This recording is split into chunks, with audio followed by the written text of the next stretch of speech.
Well, good morning, everybody. Susan Gillis. I am the longtime curator here, and today I'm going to tell you about Dos Caminos, two-pointed story. Our very own Camino, Camino Real. But first, I was going to tell you a little bit about my own Camino and how I came to be a museum curator. I thought you all might find that a little bit interesting. That word, curated. Oh my God, is it that abused these days? I hear it, I'm like, what? Curated fashion collection, curated this. Well, in fact, that is what I do. A curator takes care of stuff, all right? It is the responsibility of a museum curator to have the intellectual and physical control of collections. How about that? Is that a nice highfalutin definition? In my case, in a smaller institution like this, I'm also responsible for our exhibitions. And speaking of creative, this is my creative outlet. Even though most of our permanent exhibits were done by professionals, which I, of course, work with, the staff work with, I have the opportunity to create fun temporary exhibits, such as the one you see in this room, which is dedicated to the Boca Raton, the resort, which is 100 years old today, which I think is pretty awesome. Happy birthday. How about that? So that's one of my creative outlets. I also written quite a few books over the years working with the historical collections. So that's the creative side of being a curator. So how did I get there? That's not just when you're growing up, you don't say, oh, I'm going to be a museum curator someday, right? Well, it kind of started when I was a youngster. My family always very interested in history. We read a lot of historical novels. We like to visit historic sites, particularly dealing with the 18th century American Revolution. Coincidentally, since we're celebrating 250 this year. And I found a book, this was in the Hollywood, Florida Public Library, that was about, I wish I could tell you the title, but it was about sort of everyday life in the 18th century. It told you what a corduroy road was and how people traveled, roads in the 18th century and how they cooked and cleaned and so on. I was fascinated. And this began a lifelong interest in history, yes, but everyday life of everyday people. This is what anthropologists do. So I ended up attending the College of William and Mary in Williamsburg, Virginia, and that's the home to colonial Williamsburg. And I was a double major, history and anthropology, because archaeologists in our country are trained as anthropologists. It was my great pleasure to work in the archaeology lab at the university, in which you catalog artifacts, you clean, you do conservation, and so on, which is kind of what a museum curator does. And that is when I found out about museum studies. I ended up attending grad school at the University of Denver, which has a long-standing museum studies program in the anthropology department. Well, of course, University of Denver doesn't know from 18th century Virginia, right? It's completely different. There I was exposed to African art, North American Indian art, oceanic art was a new world for me. The archaeology of the beautiful Southwest, Mesa Verde and Hopi and Navajo and so on. I ended up working at the Colorado Historical Society. And so I probably know more about Colorado history than anybody in Palm Beach County.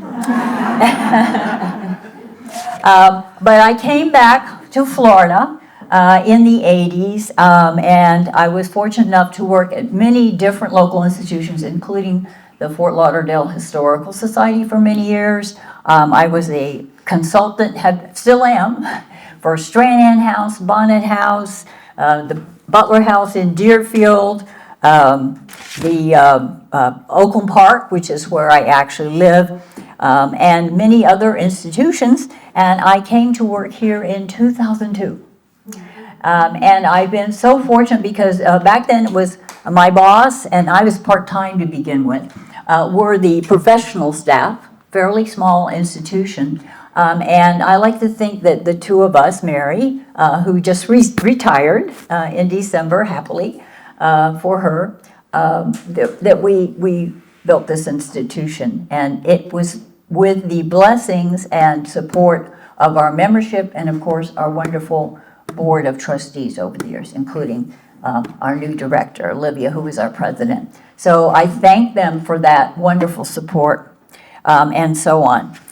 Now I want to tell you a little bit about my second Camino, Camino Real. I just thought you would enjoy a little bit about that. Camino Real is the name of a major east-west drag here in Boca Raton to the south of us.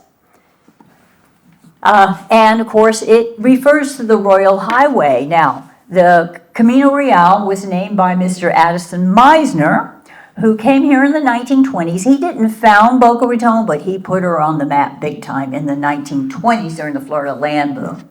But first, I'm going to talk about our place named Boca Ratones, because I know everybody thinks it means rat's mouth. That's not quite right. We know that Boca means mouth, but it also means inlet.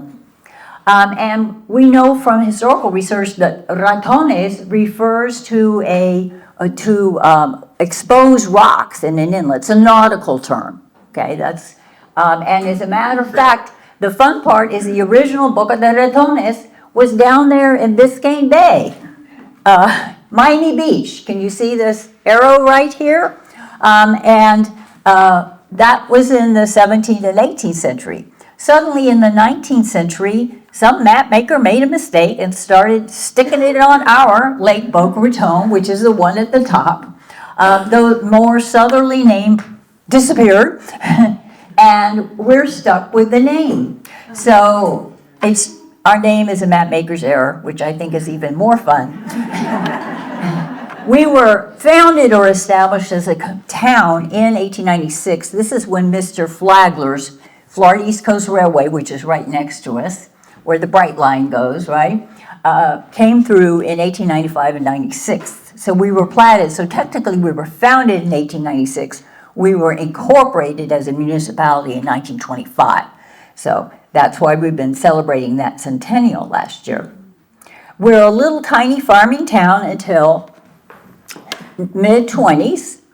Florida is experiencing the Florida land boom. It was like the Klondike gold rush. Real estate is king all over the state. But this gentleman, Addison Meisner, comes into the picture.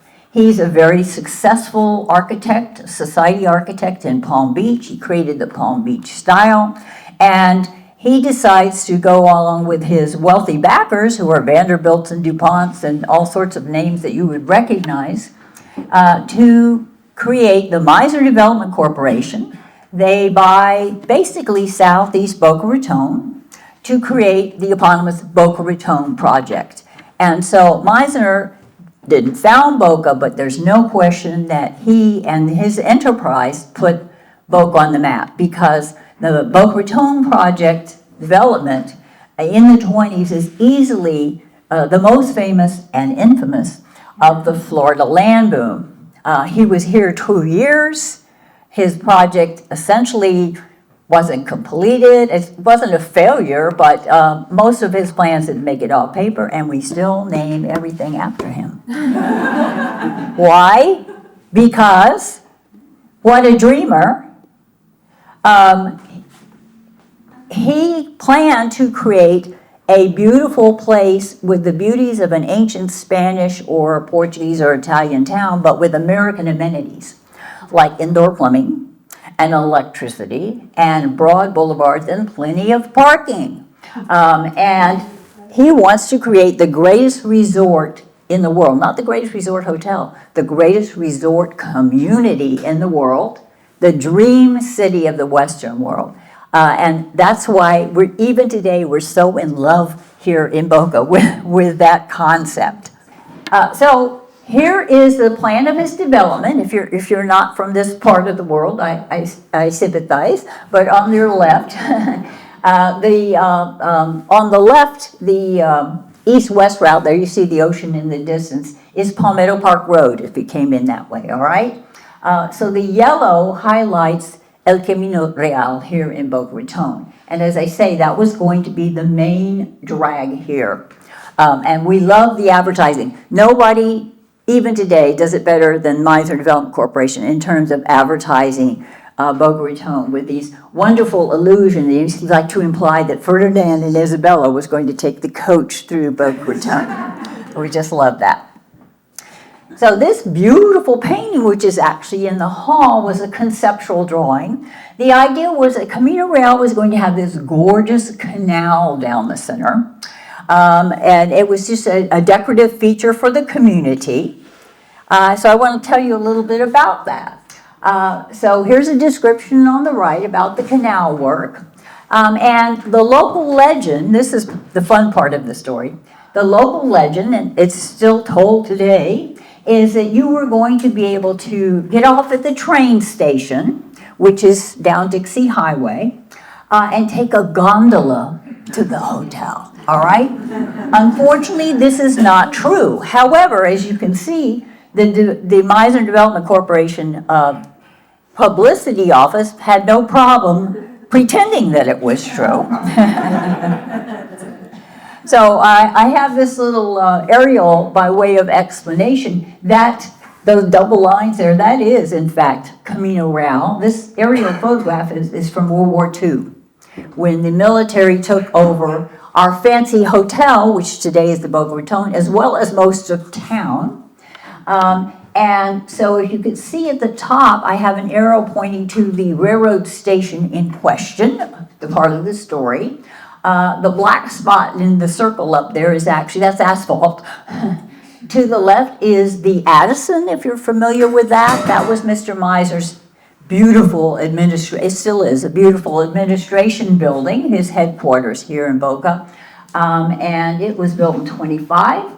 And you can see the black lines, as I said, are actually asphalt. It looks like water, but it's not, of Camino Real. Well, so I told you the legend. The problem is the railroad station of the story wasn't built till 1930. So Mr. Miser never saw it. It's after the fact. And the canal, when you read the literature, was not actually going to be in the eastern part of town. Let's look back at the painting again. This beautiful painting by Mr. Reddington was commissioned by Miser Development Corporation, and it is clearly inspired by this stereoscopic slide, which we happen to have in our collection, of the Mangue Canal on the Rue Visconde de Raona in Rio de Janeiro. The photo was taken about, let's say, 1910 or so. And my friends who speak Portuguese inform me that Mangue Canal means drainage canal. But as you can see, it's a gorgeous scene, and clearly the artist, Mr. Miser, was very well traveled. He'd been to Brazil many, many times, and he probably said, here, paint this. So that was sort of the inspiration. But back to my story, I told you the canal was going to be sort of in the western provinces of Boca Raton, west of our El Rio Canal, so just east of the interstate. So further west than we are here. But in the eastern part of Camino Real was supposed to accommodate 22 lanes of traffic. I like it. Maybe 22 Model Ts, all right. And the picture at the upper right, that is an actual photograph. That little building is the Addison. That is Camino Real, and in the distance is Dixie Highway. Here you can see sort of a then and now. The administration building when it was brand new in 1925. That's Dixie Highway. And this is a more modern picture of the same beautiful, it's an event venue today, beautiful. And you guys know that white stuff is not snow, okay? That's what we call sugar sand here. And that's what this building is built on. So as I told you about the legend of the canal and so on. And a lot of old timers say, oh, yes, the canal was built. No, that's not what happened. What happened is a land boom went bust, and the canal never got built. But this fascinating picture I found shows a definitely drainage ditch, not a canal, in the eastern portions heading over to the hotel, so east of Federal Highway. And what's fun is here's the real photo on your left, and to your right is the interpretive photo that appeared in the brochure. You see they added a few little Christmas trees there. I'm not sure what that's about. So you can see how things they got photoshopped long before Photoshop was a thing. But bottom line is, yes, Camino Real does exist. By the 40s, it just stopped basically at, where am I showing? At Dixie Highway in the railroad tracks, but today it goes all the way to Power Line. So it's important in our story, but the Camino didn't really happen. It's just a Camino, not a canal. So that's kind of a fun story I thought that you might enjoy. So what's the point of this? Look around your town, your own hometown, right? Do you know how the streets were named? I think most of us don't think about that. You know, Clint Moore Road, who is that named for?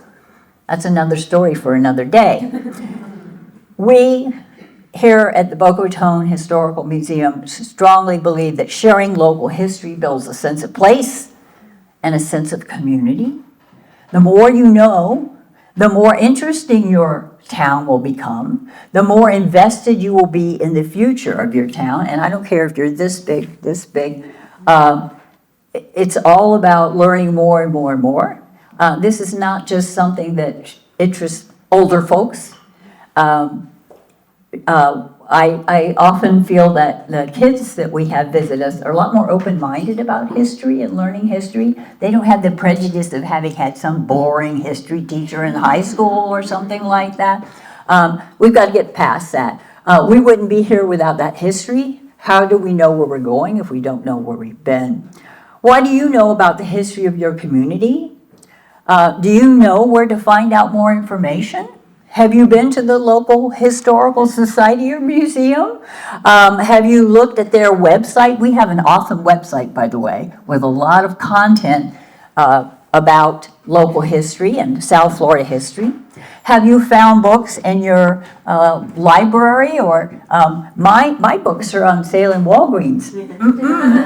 So hot stuff, right?